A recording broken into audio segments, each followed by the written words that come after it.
6 months ago, I toiled with a very personal question. At what point are we irresponsible parents when we have the wherewithal to not be in this situation and we're choosing to live here anyway? All right, can you guys help me? Can you hold this up for me, please? Why? Because that's what I need to do. There we go. Dad, look at my holding. Is it time to leave Minnesota? That's the question I'm going to be answering in this video. And if you want to have the answer, you can just skip ahead to the very end. But I think some context is crucial to this because there's never been a more consequential time for Minnesota in my lifetime, at least. So let's get some context.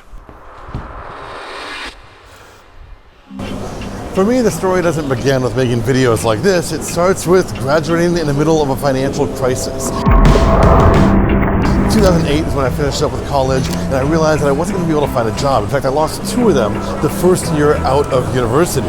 One of those jobs was as a video editor. That was my first kind of foray into video. I'd studied film, I was interested in making films, and so I started doing this job that I just didn't really take to all that much. I didn't like having to sit in front of a computer for hours on end, fine-tuning every specific edit. And that would come into play a few years later. I took some time off, I went overseas, and I found myself on a bus with a microphone going to 26 countries around Europe. And as a side project during that, I started kind of an early version of 1-minute tours. In the early days of GoPros. And I just walked around interesting places. Hey there, my name is John. I'm John. Hey there. Hey there. Hey there. My name is John. And check this out. Turtles. It was all in real time with no cuts. We're on the highest mountain pass in the high Atlas Mountains.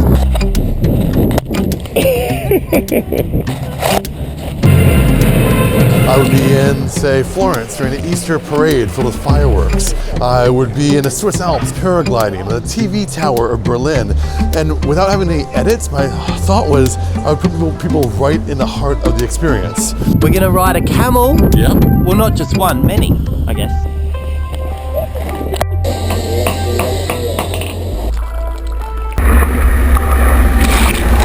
It didn't really work. It had like maybe tens of viewers on it, but it was something that I think showed an early interest in what would become 1-minute tours. It just was missing a crucial feature, and that was me talking directly to you.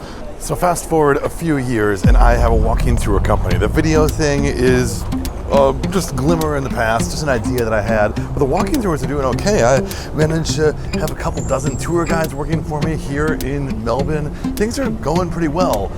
And then the pandemic starts. But okay, we're recording this, guys, because this is now a crisis. Crisis You know, one of the key parts of what I do is being comfortable walking around doing this, talking right to camera and just being comfortable with it. And that came about because Amazon had a little program called Amazon Explorer. It was something that they were piloting where you could have a live, real-time interaction with a tour guide from somewhere in the world. Introducing Amazon Explorer.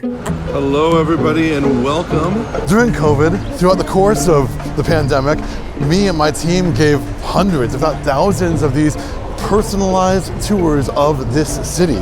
And it had to make me get comfortable with being able to kind of talk like an idiot at my phone. Even as I'm talking to you right now, I'm seeing people give me weird side eyes as I go by. But that's kind of the key, right? My hope with this channel has always been that I create a bit of a personal relationship with my audience by talking to you and not really giving a crap about any of the people else who are around me. Right around the same time, I started to notice TikTok, and TikTok had a 1-minute limit. I had a 3-hour walking tour, and so I've told the story a lot. And so I had a walking tour company. I couldn't do the walking tours anymore, so I turned to TikTok. And that's the origin story of 1-minute tours. And it kind of caught fire. I became that American who gave Australians tours of their country. And so eventually when life brought me back to Minnesota, I thought I'd just rinse and repeat, try it all again. John O'Sullivan is behind the popular account 1-Minute Tours. O'Sullivan has amassed a following on social media. Daily 1-minute tour videos on TikTok are watched by thousands of people. Because you're all over TikTok. So he's the man behind the 1-minute tours. We'll be watching. I need to get TikTok now. I was doing it on a side over in Minnesota. I had a full-time job, but I kept getting these emails from people who wanted to give me money to talk about their event. Finally, somewhere around 2024, I gave an outrageous figure to a sponsor, thinking they would never say yes to it, and they did. that was when I realized I could quit my job and do this full time. And the week that I quit, there was a big story in Minnesota. The Rapidan Dams. Right near my hometown, a dam was about to collapse. Today, crews are monitoring the situation, and they say the river has now peaked. Some major stuff happening here in the Minnesota River Valley. Excuse me. Everyone's gathered here waiting for the imminent collapse of the dam behind me. This is the Rapidan Dam, which is not that terribly common of a sight in Minnesota, in the land of the Great Plains. We just don't have that many dams like this. The story that I ended up doing broke out of the Minnesota bubble and got me millions of views. I believe the total count ended up being close to 10 million across all the platforms when it was done. So I'm sat here at McDonald's and I'm just like going back to the car, and dude man over here bangs on the door. I go up, he's literally watching my videos right now. That Rapidan Dam video changed everything. This understanding that I could not just tell you facts and figures about history, but give my perspective on things, opened my horizons.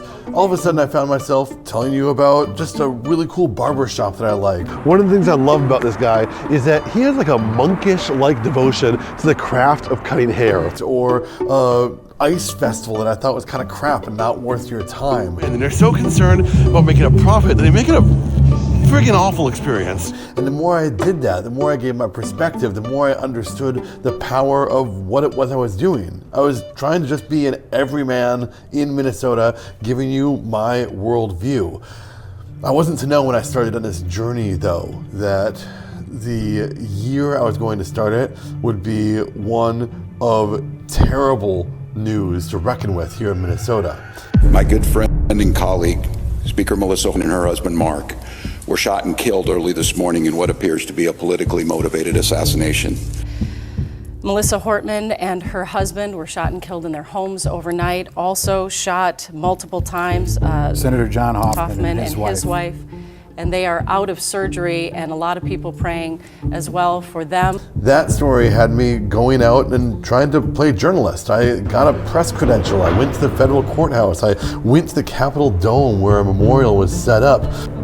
There are people sobbing behind me right now. They even, in the place of her desk, have put up a picture of her and her late husband. And it is just a brutal day.